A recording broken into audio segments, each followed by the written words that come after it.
বিসমিল্লাহির রহমানির রহিম। আজকে প্রথমবারের মতো একটা ফোনের রিভিউর জন্য হাজির হলাম। আজকে যে ফোনটা রিভিউ করব ফোনটা টেকনো স্পার্ক 90।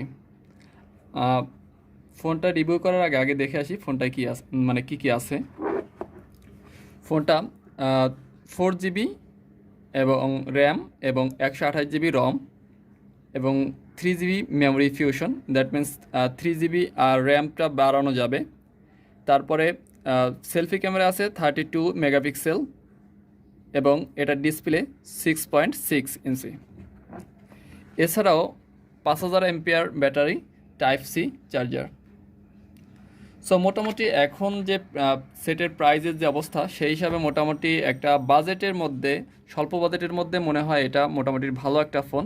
তা এখন দেখি আমাদের এর ভিতরে কি আছে।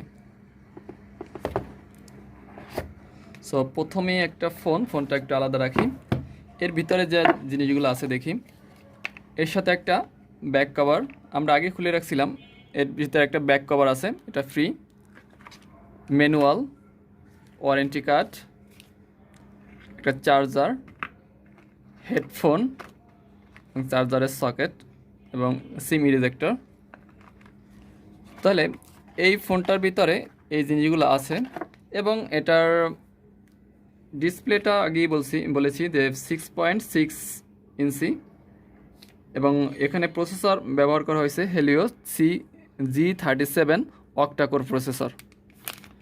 সো মোটামুটি এটার বর্তমান যে মোটামুটি ভালো একটা সাড়া ছিল ফোনটা যখন লঞ্চ করা হয়, কারণ হচ্ছে এই ফোনটা অনেক যে কনফিগারেশন দেওয়া আছে সেই কনফিগারেশন অনুযায়ী ফোনটার প্রাইসটা অনেক কম।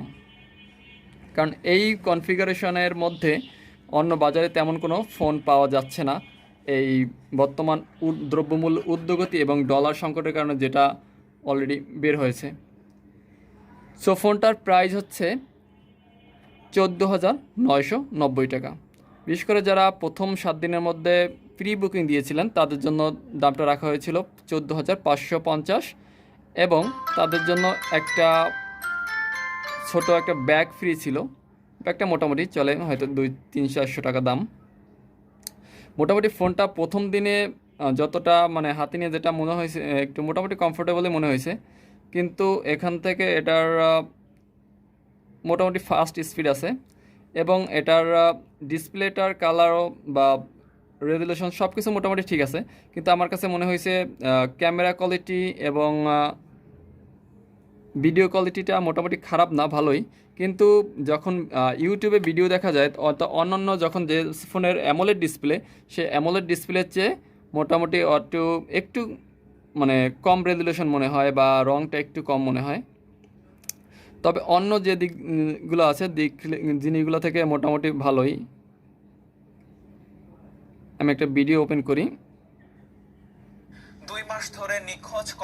এবং মোটামুটি এখানে ভালো ক্লিয়ার আছে বা থাকে।